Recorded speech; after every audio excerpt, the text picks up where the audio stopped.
Ya pemirsa Sobat Merauke Televisi, masih bersama saya Sandra Kwi dalam dialog interaktif, dan kita sudah sampai di penghujung acara nih, atau segmen terakhir nih. Tapi saya mau cerita-cerita lagi tadi mengenai pengalaman selama ikut training center ya di Bali. Itu kan tadi sudah dijelaskan sedikit kulit luarnya mengenai apa kebiasaan-kebiasaannya, latihannya berapa jam, kemudian juga makanannya itu juga khusus ya, dan waktu istirahatnya tuh ada.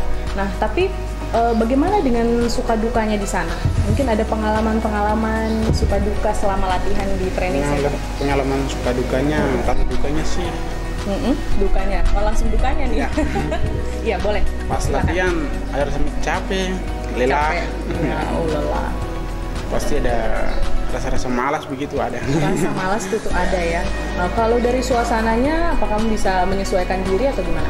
Ya bisa. Bisa lah ya. Ya. Karena teman semua ya. Teman semua dari Papua, jadi betul. bisa ngobrol yang enak. Iya, dan pasti nyambung karena sesama atlet voli. Iya. Nah, terus apa lagi? Kalau sukanya? Sukanya kita hari-hari libur kita kreasi di luar. Oh iya. Ya. Jadi kan tempat wisatanya banyak. Nah, dan itu untuk latihannya di mana tempatnya? Untuk latihan di pantai. Di pantainya langsung? Iya. Oh, di pantainya langsung. Dibuat lapangan situ. Maksudnya kan ada pasir, jadi dibuat lapangan, sudah latihan di situ. Jadi kan enak. Betul. Apa karena waktu latihannya lebih lama daripada di Merauke, makanya gampang capek di sana atau gimana? Enggak, kalau menurut saya latihannya di sana kan panas mataharinya terlalu. Oh, oke. Iya. Tapi latihannya juga ya cukup berat. Cukup berat. Cukup berat. Karena kita kan mewakili Papua, jadi Iya. Tanggung jawabnya sudah lebih besar, makanya gitu. Latihannya itu porsinya lebih ini ya. Gitu ya. Jadi dukanya itu saja. Nah, ya memang pasti pelatihan itu ada suka dukanya ya, apapun itu pasti ada dukanya. Nah, ketika tadi kan Adik Togrek bilang dukanya itu ada rasa malas, ada rasa capek. Ketika kamu merasakan mulai down gitu, mulai capek, mulai lelah, apa yang memotivasi kamu untuk terus bangkit?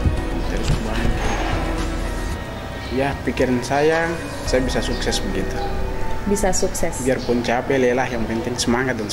Yes, mantap. Itu baru semangatnya seorang atlet. Ada tokoh ini nggak, sosok yang menjadi inspirasi kamu, yang menjadi panutan kamu menjadi atlet? Apakah Om tadi atau mungkin ada atlet lain yang menjadi idola? Kalau untuk saya, fans saya sih Sigit.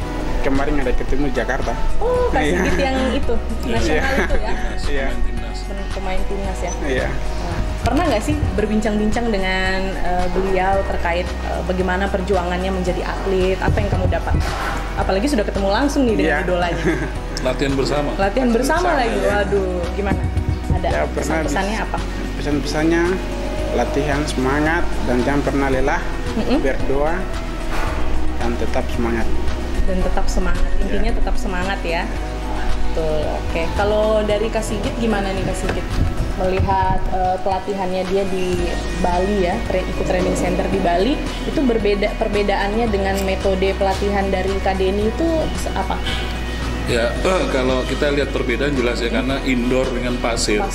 Pasir ini tekanan mereka, tumpuan ke pasirnya sudah berat. Jadi memang membutuhkan fisik yang ekstra. Oh, berarti maaf saya potong. Berarti pelatihan di Merauke itu di indoor ya? Kita indoor. Kita indoor. Iya. Cuman memang kalau dari teknik permainan memang berbeda. Berbeda. Iya. Kalau di kita misalkan ada mereka mengangkat dengan bola yang harusnya mati, justru di voli pasir tidak. Oh, ada perbedaan. Kita stoppernya ya. Ketika kita misalkan mungkin biasa nonton voli ya. Ketika tosor ada yang ngangkat gini, prit, itu dianggap double. Tapi kalau di voli pasir justru itu yang benar. Nah, itu ada bedanya. Kita juga ketika mungkin melakukan spike atau mungkin menipu, mereka juga punya teknik sendiri. Jadi tidak boleh mereka dengan mendorong, sentuhan harus ada. Jadi bola itu harus memantul dari tangan. Nah, jadi memang kita bilang agak beda untuk mulai dilatih voli pasir itu ketika sudah di Bali. Ketika memang tadi saya bilang tim voli pasir Merauke ini adalah tim dadakan ya. Jadi tahu-tahu mereka justru kita harus hargai mereka. Mereka siap dan bisa gitu. Dan bisa, padahal sarananya mungkin kita belum ada sama sekali. Dan saya pernah di kaplingan saya belakang saya pernah buat lapangan voli pasir ya untuk mengenalkan saja. Ini loh bermain voli pasir yang benar tuh seperti ini. Karena kita lihat juga arenanya kalau tidak salah hampir nggak ada ya, nggak pernah. Ya sementara lagi diupayakan dari Pengda PBVSI Kabupaten Merauke. Baik. Mudah-mudahan dengan hadirnya atlet-atlet kita dari Merauke ini harus menjadi tantangan kita, baik dukungan dari Pengprov Papua dengan Pengkap kita didukung dengan para pelatih. Kita harus punya, bagi saya harus. Apalagi potensinya sudah ada dan sudah berprestasi kemana-mana, harusnya sudah ada bukti. Sudah ada bukti ya, harusnya sih ada ya. Iya.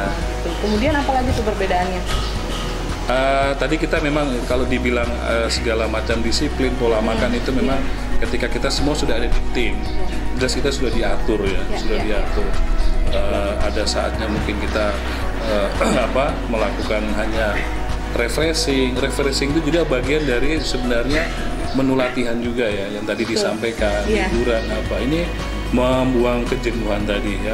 Karena selain fisik yang terus diterpa, terus mungkin ya bisa dilihat langsung bahwa ya tadi tumpuan kaki kita ke pasir pantai ini masuk ya. Belum lagi angin pantai itu kan belum kuat angin ya. lagi, belum tadi dibilang terik panas langsung ya. Benar. Beda dengan indoor ya. Iya. Kita indoornya di dalam gor sudah angin nggak ada, tenang lah. Betul. Jadi memang harus diperhitungkan juga. Sangat membutuhkan konsentrasi yang luar biasa dengan latihan tadi. Sangat. Jadi memang perbedaannya sudah sangat signifikan lagi, mulai dari tempat latihan, menu latihannya. Kalau di sini apa tuh biasa menunya? Kan sudah tinggal lama nih sama Kak Denny. Adakah makanan-makanan khusus untuk? Kalau kita tadi ya, kita ini klub ya, kita amatir lah ya. Bagaimana kita bisa merangkul dulu, membina. Kita belum suatu tim yang mungkin kita bilang profesional dengan menempatkan mereka misalnya di suatu asrama atau ya harapan saya ya mungkin ini ikatannya insya Allah ini ikatan keluarga. Kamu mau ke lapangan, kami siapkan sarananya, maksudnya lapangan bola. Ya ayo kita berbagi ilmu bersama ya, karena kita menuju ke yang profesional seperti yang tadi disampaikan itu mungkin seperti klub BNI 46 ya, Samator ya, Yuso itu mereka memang sudah punya asrama, punya pembinaan ya mudah-mudahan ke depan ada yang kita bisa seperti itu. Tapi luar biasa loh, dari ikatan yang maksudnya sederhana dan berdasarkan dengan kekeluargaan tapi bisa menghasilkan atlet-atlet yang sudah bisa mewakili PON, itu kan luar biasa, sudah bisa dibilang profesional. Yang penting niat tadi lah niat kita memang untuk berbuat memang baik untuk mereka, untuk masa depan mereka juga ya. Risiko dan apapun dinamika di lapangan ya kita pun harus siap menerima. Betul. Ya kadang mereka ya walaupun mungkin dari hal yang kecil ya. Bapak sepatu sobek yang ini ya kita itu ya semua ya. Di tempat kita semua sama lah, baik di sepak bola kah di voli. Jadi orang-orang yang masih mau berada di lapangan membina itu sebenarnya sudah luar biasa. Yang perlu kita apresiasi itu orang-orang seperti itu. Ya mari yang masih punya kemauan dan kepedulian tadi. Peduli untuk melihat mereka. Artinya kini juga secara pembinaan generasi muda kita juga istilahnya tidak membiarkan mereka untuk bergaul yang lebih luas lagi. Ketika mereka sudah capek di lapangan, maghrib dia pulang, pasti dia mandi, makan, istirahat, dia tidur. Dia sudah tidak memikirkan lagi mungkin abu naik lah, musik berbunyi lah. Ini termasuk sasaran pembinaan kami ya. Sampai sedetail itu diperhatikan. Harus kita perhatikan karena kembali kalau kita biarkan mereka dengan semua dengan kita tidak peduli tadi. Sayang. Ketika dia juga latihan capek, dia habis dengan malam dengan kegiatan seperti mungkin keluyuran segala macam, akan percuma gitu. Iya betul, memang harus ada bimbingan. Maksudnya di sini Kak Denny juga berperan sebagai pelatih, tapi juga harus sebagai orang tua di sini sebenarnya, iya kan? Harus dan wajib. Karena untuk melatih disiplin itu, karena kan atlet juga harus disiplin ya. Iya siap. Betul. Jadi mereka dari jam latihan 15.30 mereka sudah ada di lapangan. Di situ kita sudah ya kita masih memberikan menu-menu latihan ala kadarnya, tentang bagaimana bisa jumping lebih tinggi atau pukulan lebih bagus, terus koordinasi organisasi timnya. Nah, ini memang harus kita mulai dari sekarang. Cara bekerja sama dengan satu tim itu bagaimana? Apalagi nanti di nasional itu kan bertemu dengan berbagai atlet dari berbagai daerah ya. Karena di kita ini kan memang juga perlu tadi ajang-ajang kejuaraan yang wajib perlu. Iya. Oke, baik. Nah, tapi kalau Kak Denny sendiri nih melihat anak-anak Papua itu seperti apa? Apakah banyak yang punya potensi atau seperti apa? Ya kita kembali kita Merauke ini sebenarnya dikenal dengan gudangnya atlet. Gudangnya atlet. Gudang. Ya. Nah sekarang kita manfaatkan gudangnya saja dulu. Ya.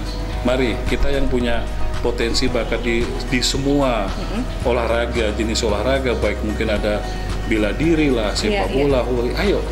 Kita semua berlomba-lomba untuk mengambil mereka. Karena mereka ini tadi ya, anak Papua ini bakat dan potensi mereka itu terlahir sendiri. Betul, sudah dengan alam. Sudah ada. Tapi kalau ada itu tidak kita asah dia, tidak kita memberikan satu perhatian yang khusus ekstra memang. Ini saya harap ya mungkin harus banyak orang-orang yang mau peduli. Iya, betul. Nah, kan di sini Kak Denny ini sebagai salah satu sosok yang peduli lah. Bisa Kak Denny menghadap ke kamera dan memberikan pesan-pesan khusus untuk anak-anak muda di Merauke, khususnya anak asli Papua dalam mengejar prestasi mereka khususnya di bidang olahraga ini. Silakan Kak. Oke, baik untuk adik-adik saya, generasi muda Papua ya, khususnya anak-anak Papua. Kalian nggak usah minder, kalian punya potensi yang luar biasa. Yang tidak dimiliki oleh saudara-saudara kita di wilayah barat adalah bakat alam yang sudah melekat pada diri kamu itu. Kita bisa bersaing dengan rekan-rekan kita. Yang penting kita memiliki kemauan tadi. Kita punya daya juang dan kita harus punya rasa kerja keras yang tinggi.